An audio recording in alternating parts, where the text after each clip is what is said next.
Family welcome है आपका फिर से मेरे एक और रिएक्शन वीडियो पर। अभी मैंने एक ऐसा वीडियो देखा जो सच में मेरे तो सर से ऊपर जाता है। ये सब कंटेंट इन लोगों के दिमाग में आता ही कहाँ से है और ये लोग हिम्मत कहाँ से लाते हैं ऐसे कंटेंट देने की। मैं बात कर रही हूँ बाधा देवी की। अभी मैंने एक वीडियो देखी है। वैसे मैंने अभी एक वीडियो बनाया हुआ था सोनम की, वो दुल्हन वाला जो उसने लहंगा लहंगा पहना था ना, उस वीडियो के ऊपर। और बाधा देवी ने उस चीज़ के ऊपर भी बोला है और उसने एक चीज़ और ऐसी बोली है जो शायद आप लोगों ने भी नहीं सोची होगी। मजाक मस्ती एक अलग है, पूरा कंटेंट ही उसने उस टॉपिक पर बनाया है। तो आप लोग ज़रूर बताइएगा क्या क्या मैं बोलूँ, आपके दिमाग में ये सब बातें आ रही और ये लोग कहाँ से ऐसे सोच सकते हैं। मैं बात कर रही हूँ जैसे सोनम ने दुल्हन वो लहंगा लहंगा पहना था ना और बोला था कि मैं शादी करने वाली हूँ। फिर एक आज की वीडियो में उसने सफाई दी है कि मतलब उसको बहुत सारे ऐसे गंदे कमेंट्स आए थे, ये अरेयारी की ही है, अरेयारी की औरतें सभी ऐसी होती हैं, बाधा देवी ने जो किया है ये भी एक दिन ऐसे करेगी, ऐसे सब मतलब उसको कमेंट्स आ रहे थे। तो उसने आज रिप्लाई दिया हुआ है सोनम ने कि हाँ हम अरेयारी की बेटी है पर ऐसी हरकत मैं कभी नहीं करूँगी, अपने बच्चों को छोड़कर दूसरी शादी कभी नहीं करूँगी। जबकि ऐसा नहीं है कि सोनम भी बूढ़ी हो चुकी है, सोनम की उम्र इतनी नहीं होगी, शिवानी की उम्र की ही होगी ज़्यादा से ज़्यादा, पर वो 35-40 या 50 साल की वो नहीं है। फिर भी वो ये बात बोल रही है कि वो दूसरी शादी नहीं करेगी। अब वो तो आगे देखा जाएगा करेगी कि नहीं। अभी मैंने वीडियो डाला है तो किसी ने मुझे कमेंट किया है कि दीदी सब्र रखो, सोनम भी दूसरी शादी करेगी।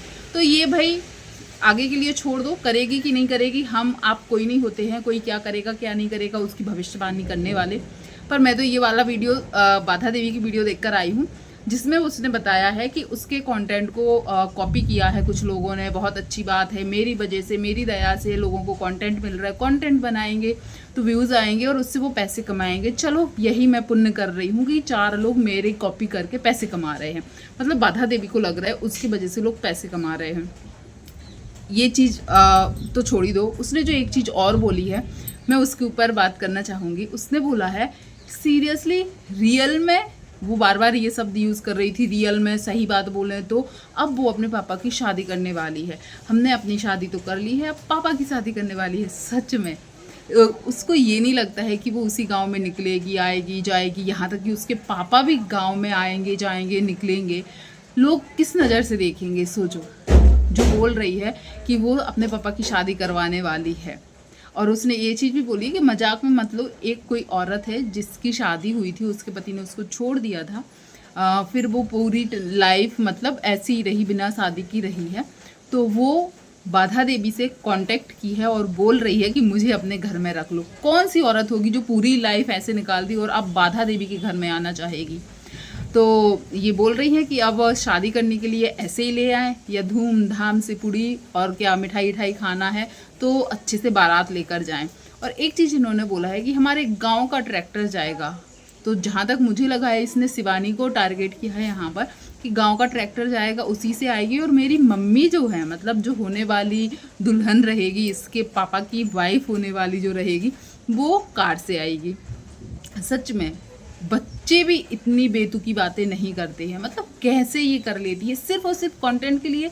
अभी 15 दिन भी नहीं हुए तुम्हारी शादी की वीडियो आए हुए, अब तुम अपने पापा की शादी, मतलब तुम ये सब कब तक करोगी। चलो पापा की शादी करवा दोगी, फिर किसकी शादी करवाओगी, किसकी शादी का कंटेंट बनाओगी। क्या कंटेंट के नाम पे सिर्फ शादी शादी रह गया है। बुढ़ापे तक जो बोलते ना, जो माई ने बोला था, शिवानी की मम्मी ने बोला था कि मरघटा तक जाते जाते शादी ही करोगे क्या। तो वो बात कहीं ना कहीं मुझे लग रहा है वो सही बात बोली थी शिवानी की मम्मी ने भी और उन मामी ने भी कि मरघट तक जाते जाते क्या शादी शादी शादी, शादी के अलावा और कोई कंटेंट नहीं बचा है। बेशर्मी की हद पार कर चुकी हो, बिल्कुल बेशर्मी की हद पार कर चुकी हो। और एक चीज़ आप देखिएगा, शादी शादी की बात करते करते फिर ये अपना घर दिखा रही थी कि हाँ बहुत भरपूर जगह है, ये रूम है, ये है, इतनी बड़ी जगह है, ये सब चीज़ें ये दिखा रही थी।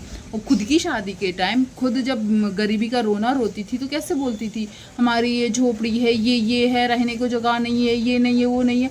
आज पापा की शादी करवाने के टाइम तुम अपने घर का पूरा हाल दिखा रही हो, पूरी जमी जमाई गृहस्थी है बोल रही हो। आज तुम्हारी जमी जमाई गृहस्थी हो गई। सच में यार कितना मतलब नीचे गिर रहे हैं ये लोग, सिर्फ और सिर्फ कंटेंट के लिए गिर रहे हैं। और एक चीज़ आप लोगों ने नोटिस की, जब ये इतनी सारी बकवास कर रही थी, एक जगह बैठकर वीडियो बना रही थी और पीछे आप देखना बैकग्राउंड में इनका जो अभी नया नवेला पति है। जैसे नई नवेली दुल्हन होती है ना, नया नवेला इनका जो दूल्हा था वो पीछे आटा मार कर रोटी बना रहा था। मैं तो वही चीज़ नोटिस कर रही थी, कैसे पैर फैला के बैठ गया है, रोटी बेल रहा है और कुछ कढ़ाई में डाल रहा था एक जगह, मतलब पूरा खाना वही बना रहा था। अभी नई नई शादी है ना राधा जी, तो फिर देखिएगा कुछ दिन बाद वही पति आपको कैसे रखेगा। मतलब यार हद है, ये भी नहीं देख रहे कि पीछे क्या दिख रहा है, इनका पति क्या काम कर रहा है, वो काम करते हो सकता है जानबूझकर दिखा रही वो, ताकि लोग इसके पति को देखें और कमेंट्स करें और बताएं कि देखो राधा देवी क्या कर रही है। और सच में उससे रिलेटेड बहुत सारे कमेंट्स आए हैं कि देखो पीछे पति खाना बना रहा है और ये यहाँ पर इतना भाषण दे रही है। मतलब कंटेंट नहीं है, तुम आई हो गांव में क्या कर रही हो, घर में क्या काम कर रही हो, ये सब चीज़ें दिखाओ ना। कभी खुद की शादी, कभी अपने पिता की शादी। अब तुम्हें शर्म नहीं लगेगी? तुम्हारा गाँव का मान सम्मान बहुत ऊँचा जा रहा है क्या? अपने पिता की शादी की बात कर रही हो। और हाँ, इसने ये भी बोला है कि हम अपने पापा को दिखाएंगे, लाएंगे, उनसे पूछेंगे। मुझे ये लगता है अपने पापा की भी बदनामी करके इन लोगों को कितने व्यूज़ मिल जाएंगे। और हाँ, व्यूज़ से लेकर बात आई है, जो पिंकी दीदी हैं उनकी वीडियोस आ रही हैं आजकल, और वो भी सिर्फ और सिर्फ कंट्रोवर्सी करने वाली, सिर्फ और सिर्फ कंट्रोवर्शियल चीज़ें बोल रही हूँ अपनी वीडियो में, वो भी कुछ नहीं दिखा रही हैं।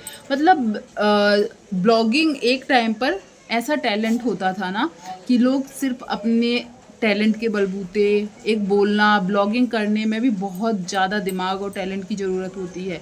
नहीं तो फिर देख लो, गुटका भौजी हो, चाहे बाधा देवी हो, चाहे वो पिंकी दीदी हो, चाहे पूनम भौजी हो, कंटेंट के नाम पर क्या ही दिखा पाती हैं।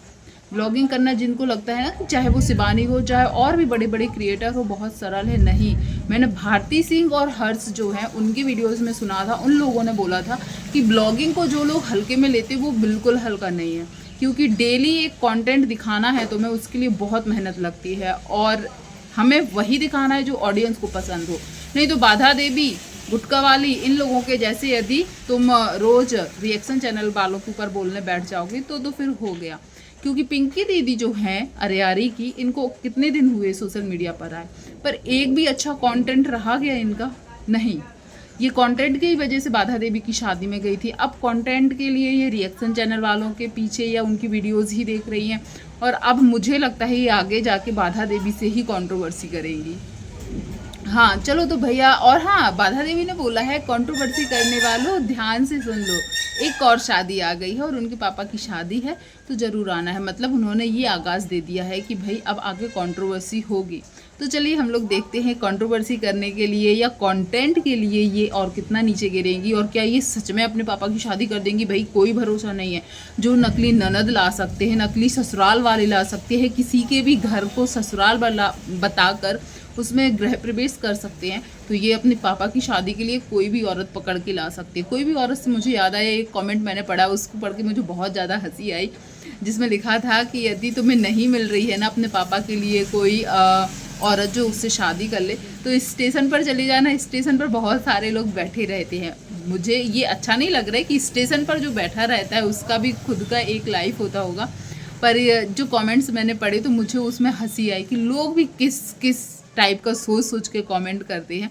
पर कुछ भी हो, बाधा देवी ये सब चीज़ बोलने के लिए मजबूर करती है। कमेंट्स करने वालों की भी गलती नहीं है। जब हम लोगों को इतना अजीब लग रहा है, हम लोगों को भी गुस्सा आती है कि ये कंटेंट के लिए क्या ही कर रही है, और ससुराल के नाम पर तुम 2 दिन किसी के यहाँ जाके रुक कर आ जाती हो, फिर अरियारी आ जाती हो। अभी नई नई शादी हुई है, अपने ससुराल में रहो, ससुराल की ब्लॉग दिखाओ तो शायद ऑडियंस और ज़्यादा इंटरेस्ट लेगी। मुझे लगता है तुम्हें अपनी अरियारी नहीं, अपने ससुराल के ब्लॉग ही दिखाने चाहिए। सिर्फ 2 दिन के लिए किसी के घर जाना, झूठ मूठ की पूजा दिखाना, ऑडियंस सब समझती है कि वो तुम्हारा ससुराल है कि नहीं। तो मैं तो यही वेट करके देखना चाहूँगी कि ये कब अपने ससुराल में रहेगी और कब फिर अपने ससुराल की वीडियोस दिखाएगी। अब आप लोग ज़रूर बताइएगा किस किस को लगता है कि पापा की सच में शादी होने वाली है, या फिर ये सिर्फ और सिर्फ कंटेंट के लिए कर रही है, या फिर ये शिवानी या सोनम में से किसी को टोंट मार रही है। किसको क्या लगता है ज़रूर बताइएगा। और यदि शादी होने वाली, और यदि सच में शादी होने वाली है, तो भाई हम तो वेट कर रहे हैं कि जल्द से जल्द हमें अब अरियारी में एक और अजूबा वाली शादी देखने के लिए मिले। तो कौन कौन इस शादी का वेट कर रहा है और कौन कौन चाहता है कि राधा किस हद तक गिर सकती है, किस हद तक सोशल मीडिया पर गंदगी परोस सकती है या अरियारी का नाम डुबा सकती है, ये देखना चाहेंगे। वैसे तो मैं यही चाहूँगी कि ऐसा कुछ भी ना हो, क्योंकि शिवानी ने जितनी मेहनत से अपने गांव का नाम बढ़ाया था, या सच में अरियारी गांव को कोई नहीं जानता था एक टाइम पर उस लड़की की मेहनत से अरियारी के नाम से ही वीडियो वायरल हो जाती हैं। पर इस तरीके की वीडियो बनाकर यदि अपलोड होगी तो सच में उस गाँव का नाम अब बढ़ेगा तो नहीं। जैसे कि सोनम की वीडियो में मैंने देखा कि अरियारी की औरतें ऐसी ही हैं, अरियारी की औरतें ऐसी ही हैं, ये भी ऐसे ही करेगी, मतलब एक तरीके से अरियारी का नाम ही खराब हो गया है। तो भाई ना हो ऐसा तो ही अच्छा है, पर हम तो रोक नहीं सकते, हम तो सिर्फ देख सकते हैं कि सामने वाला क्या कर रहे, कब तक गिर रहे और कितने नीचे तक गिर रहे हैं। और जो भी हो, हमारा काम रिएक्शन देने वाला है, हम किसी से ज़बरदस्ती कुछ करवा तो सकते नहीं है, पर हम वेट करेंगे कि अगला ब्लॉग इनका कहाँ का आ रहा है, ससुराल का या मायके का या अपने पापा की शादी का। Thank you so much. जो भी यहाँ तक बना रहा, वीडियो पसंद आया हो तो वीडियो को लाइक शेयर कीजिएगा, चैनल पर पहली बार आए तो चैनल को सब्सक्राइब कीजिएगा और अपना ओपिनियन कमेंट सेक्शन में ज़रूर बताइएगा। धन्यवाद।